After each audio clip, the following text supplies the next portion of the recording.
On voit déjà que l'IA va modifier le paysage de la menace avec des attaques plus précises, de plus grande échelle et plus difficiles à détecter.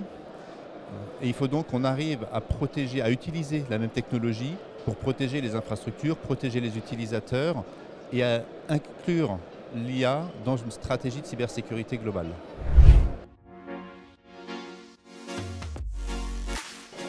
Alors, pour renforcer de manière collective pour tout l'écosystème la cybersécurité, il est important qu'on arrive à travailler sur des IA qui soient sûres par défaut et qui soient de confiance.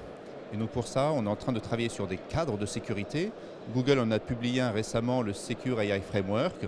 Il y a d'autres travaux qui existent au niveau du NISP, de l'OWASP ou d'autres organismes pour vraiment arriver à augmenter le niveau de confiance et de sécurité dans les modèles et les applications d'IA.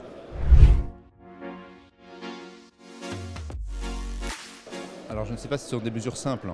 Il y a des mesures qui sont assez similaires à ce qu'on avait l'habitude de faire avant l'arrivée des modèles d'IA. Je pense par exemple à la protection des interfaces, à la protection du trafic réseau.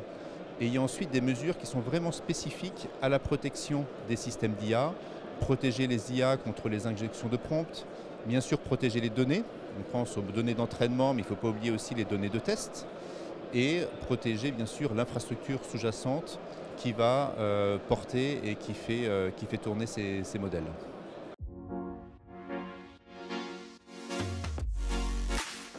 L'IA est au cœur de la stratégie de Google depuis très longtemps. On a déjà de nombreux produits qui utilisent l'IA pour la défense. Alors, je peux donner deux exemples sur des produits grand public.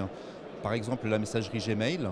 Le moteur anti-spam de cette messagerie utilise des systèmes d'IA, notamment pour des raisons de performance et pour pouvoir passer à l'échelle. Pour vous donner un ordre de grandeur, on arrête à peu près 10 millions de spams chaque minute sur notre messagerie.